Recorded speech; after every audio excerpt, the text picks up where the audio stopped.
In William Shakespeare's A Midsummer Night's Dream, Robin Goodfellow, the mischievous nature sprite known as Puck, ends the play with these words: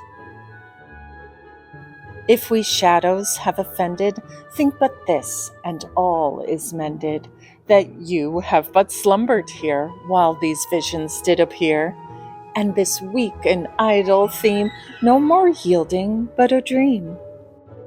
Gentles, do not reprehend, if you pardon, we will mend. And, as I am an honest Puck, if we have unearned luck, now to scape the serpent's tongue, we will make amends ere long, else the Puck a liar call. So, good night unto you all. Give me your hands if we be friends, and Robin shall restore amends." This passage seems particularly fitting as we have also reached the end of our podcast season, which began on the vernal equinox with a hike to commemorate the start of spring, and will now conclude with a celebration of Midsummer, which occurs today, and the summer solstice, which took place earlier this week. The sun is higher in the sky, hours of daylights have increased, gardens and crops are growing, the earth is warming up, and I am feeling a pull to be outside in nature as much as possible during these long daylight hours. So, give me your hand, my friends, as I lead you along the path of our own Midsummer Night's Dream.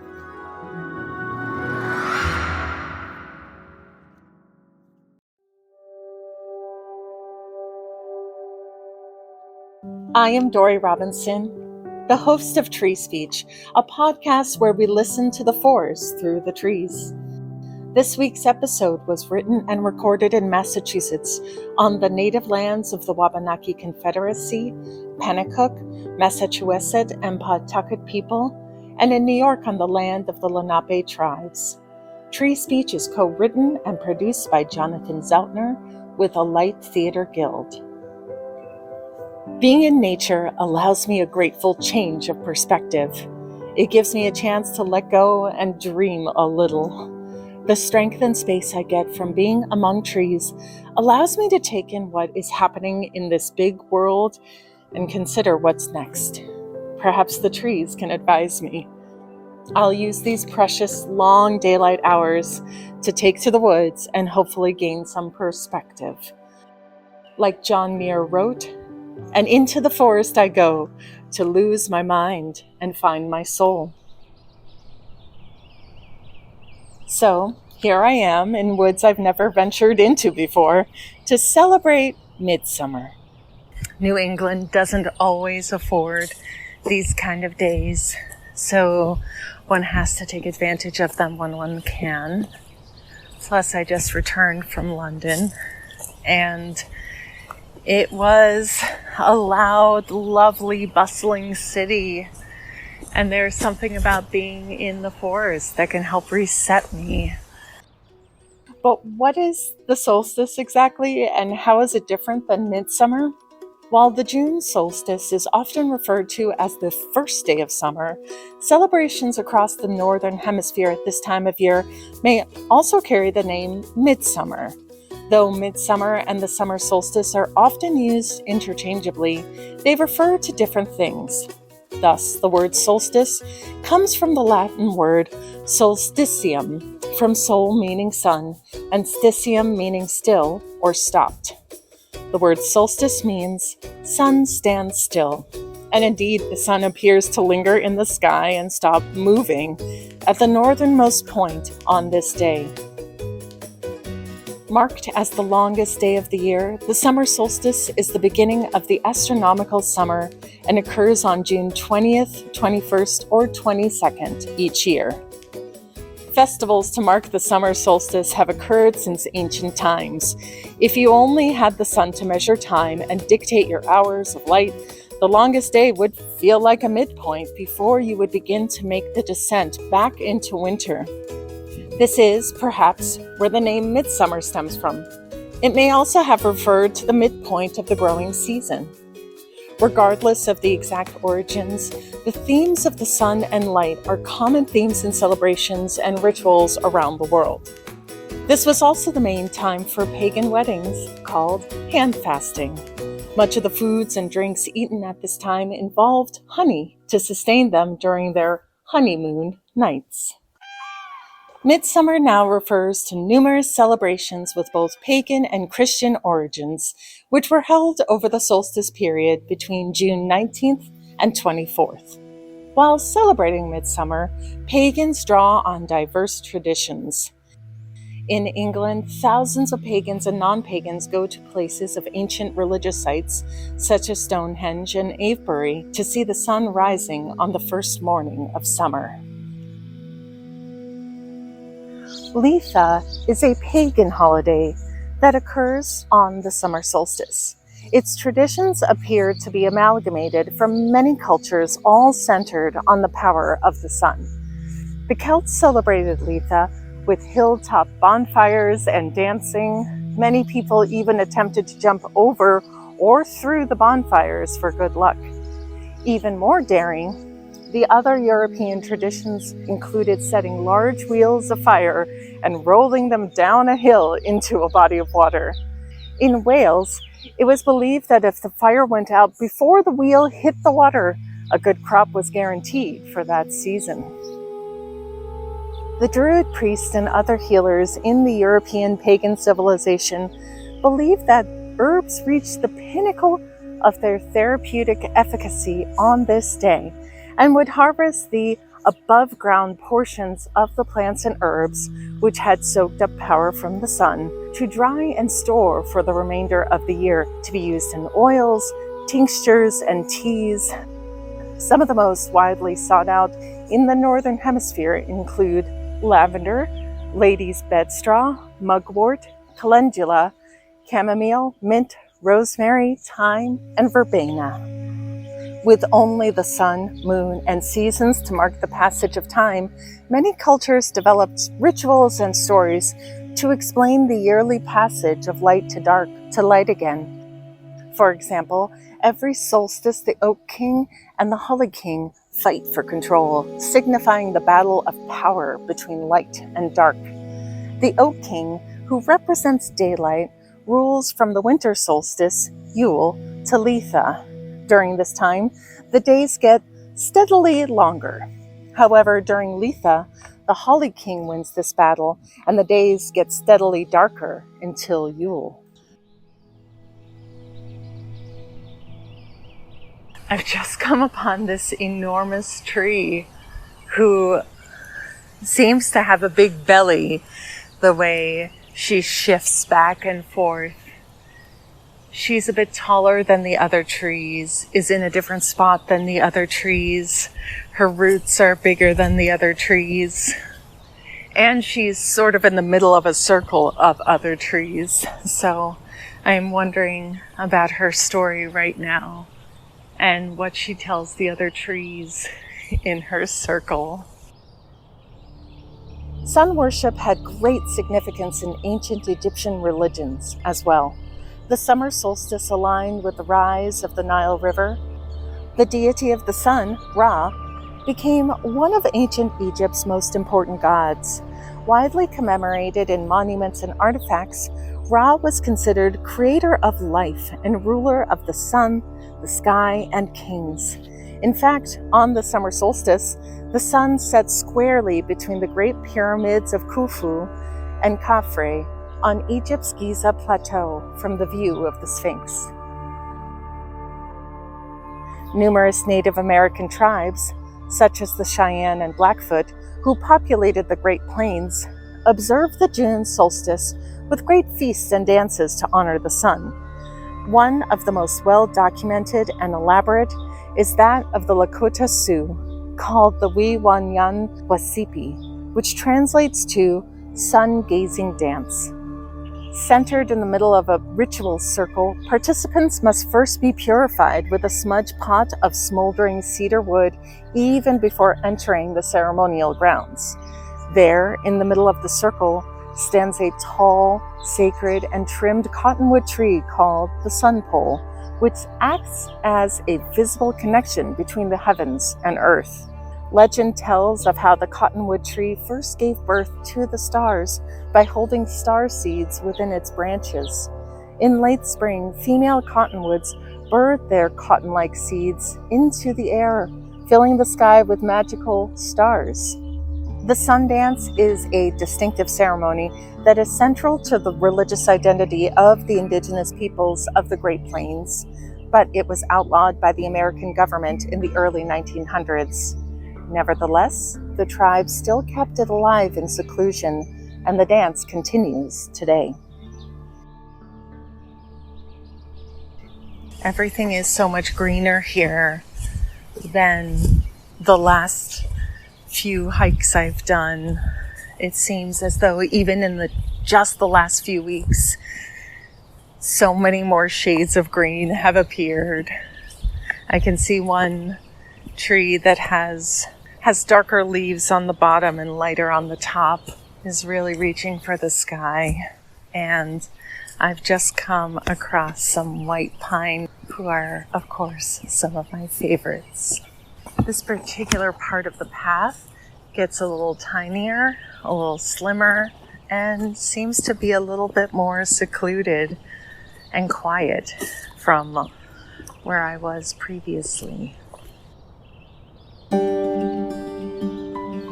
It can be no surprise that inhabitants of one of the northernmost countries, Sweden, eagerly embraces the chance to celebrate warmth and sunshine. The Midsummer festival takes place across the country, but most prefer to gather with loved ones in the countryside. Midsummer rituals are filled with agrarian connections, such as walking barefoot in the morning dew for good health, or wearing beautiful floral crowns to celebrate beauty and fertility. Some Swedes dance around the summer maypole, the natural centerpiece of the celebration, decorated with daisies, ears of corn, ivy, and jasmine, along with ribbons, bows, and lanterns. About 150 miles south of the Arctic Circle is another community eager to celebrate the summer solstice. Fairbanks, Alaska is usually still blanketed in snow in June, yet Alaskans embrace the light-filled respite their brief summer provides. In Fairbanks, daylight lasts a full 24 hours around the solstice, providing time for the community to celebrate at the city's famous Midnight Sun Festival. In a much fairer climate, the ancient Romans celebrated the summer solstice as a festival for Juno, the goddess of women and childbirth and the namesake of this month. Midsummer was also around the festival Vestalia, a festival honoring Vesta, the goddess of the hearth. It was a female-focused holiday. Women would leave offerings for Vesta in hopes that she would bless their homes, and only women were permitted to enter the temple. Modern Italians still embrace the solstice as a time of new beginnings, and the country comes alive with celebrations. La Festa di San Giovanni is still celebrated with similar rites of water and fire as the one performed in ancient times. There are many more examples of water being incorporated into these solar celebrations. For example, according to the Lithuanian State Department of Tourism, dewdrops were considered a sacred manifestation of life by worshippers in ancient Lithuania, and on the morning of the summer solstice, the dewdrops were thought to have mystical, divining qualities. Ancient Lithuanians had their own version of the maypole, a three-branched pole whose branches represented the sun, moon, and stars. I just came across the most enormous, delightful mushroom. It's this beautiful shade of orange. It's just such a surprise because I've never seen one like it, and I'm so curious to learn what it is. I guess that's what you get for trying out a new path.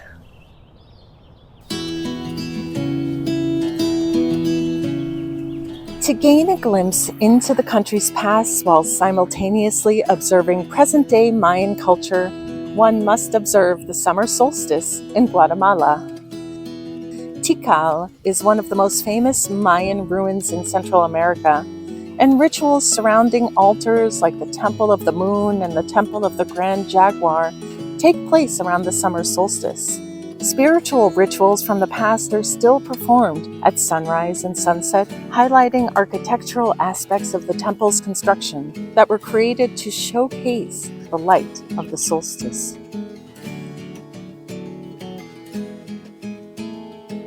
The Chinese summer solstice refers to both an astronomical event and a traditional festival.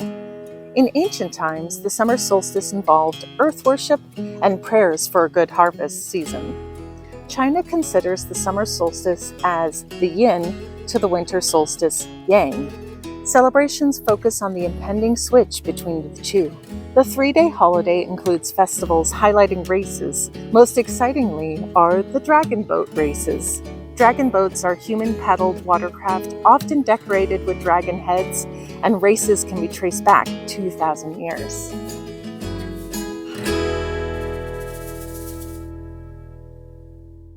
High atop a sacred mountain in the eastern Alps sits a Slavic god of fire, storms, and the summer solstice, named Kresnik. According to legend, Kresnik is the son of the Slavic sun god and lives in a fantastical country, sometimes referred to as the land of the rising sun or Eastern land. Over time, his depiction has varied. Sometimes he has aspects of a horse, and sometimes a golden deer with golden antlers. Connected to sun and fire, he travels the sky on his golden chariot and is armed with thunderbolt, axe, hammer, or sword. When opponents steal his property, he defeats them in combat, after which rain or wheat falls from the sky. The mythology of Kresnik may have many origins. However, he eventually evolved into a Slovenian national hero. With the rise of Christianity, however, Kresnik was replaced with John the Baptist. Kresnik's association with midsummer, fire, and rain are tied to St. John. In fact, the word for Baptist in Slovenia is Krstnik, very similar to Kresnik indeed.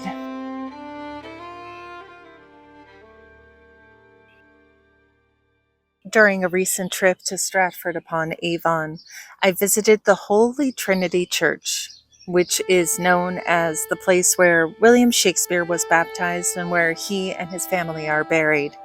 Much in the same way people visit sites considered holy in a religious sense, 20,000 visitors visit this church every year, perhaps as a way to be close to him or perhaps to be close to a source of inspiration.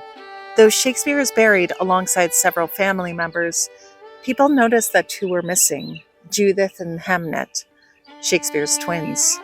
Bard lovers and scholars advocated for them to be memorialized, and so, on May 7th of this year, 2022, 2 matching rowan tree saplings were planted. It was stunning, indeed almost startling, to see these new saplings in such an old place, surrounded by trees that were easily hundreds of years old. This is what I love about rituals. The ancient elements stand alongside new practices, just as the saplings stood among elder trees. This is something we've heard throughout this season. Individuals who have found different ways to commune with trees and make doing so a lifelong practice. It could be literally speaking with trees, like scientist and Buddhist teacher Stephanie Kaza, and listening closely for their answers. Or maybe it's finding inspiration and passion in environmental justice and advocacy to protect those around you from environmental toxins, like Aaron Mayer. Or it could be walking each path with his own 2 feet, like Lee Stetson, bringing the words of John Muir to life as a mirror that reflects the light, or walking amongst the trees and finding the moon, as Reed Wildermuth does, finding re-enchantment within our own lives through an awareness of the beauty of nature. It may be spiritually, like John Philip Newell, who takes walks in the Edinburgh Botanical Gardens daily and helps us to see the sacred within every living thing. If there is one thing that I gathered from our guests' incredible wisdom, it's that there's more individuality involved with environmentalism and spirituality. There is no one right way, no one format, no one structure. Your relationship with trees and the earth is completely your own. So, are there ways that you can deepen your own relationship with trees? What do you think may result from this? John Muir seems to be in the larger zeitgeist at the moment, as there are ears, ours included, who need to hear what he had to say. His writings and teachings are still very timely and were woven through many of our episodes this season, first with Lee Stetson, who spent his career embodying Muir through his art, and then with Aaron Mayer, who faced head-on questions about who Muir was, how his work impacted conservationism, and the role of narrative and truth in advocacy. John Philip Newell also reflected on the concept that Muir was an environmental prophet of sorts, largely because he went through a process. He began in one culture with a strict ideology of the world, but invested deeply in growing beyond his knowledge and experience to the betterment of our world. Every tree needs space to grow, to dream, and so do we. And that is what we will continue to strive to do in future seasons of this podcast. We are so thankful to our listeners and look forward to amplifying voices and events, to synthesizing our own experiences through how they are affected by and affect the natural world around us. And, as always, trees.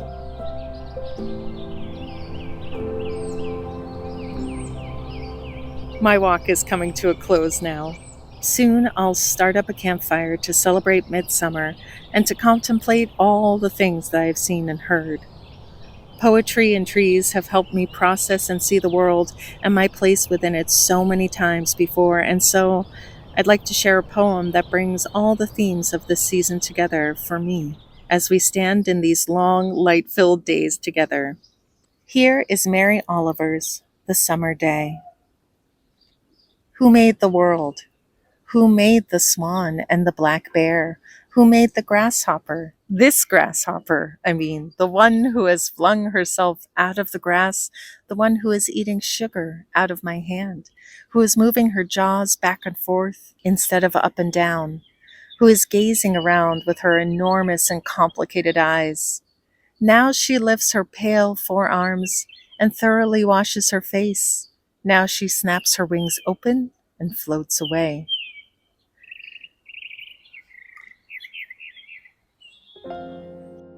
I don't know exactly what a prayer is. I do know how to pay attention, how to fall down into the grass, how to kneel in the grass, how to be idle and blessed, how to stroll through the fields, which is what I have been doing all day. Tell me, what else should I have done? Doesn't everything die at last and too soon? Tell me. What is it you plan to do with your one wild and precious life?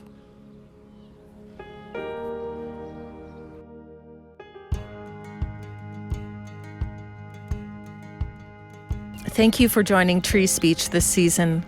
We'll be back with new episodes soon. Until then, enjoy the sun.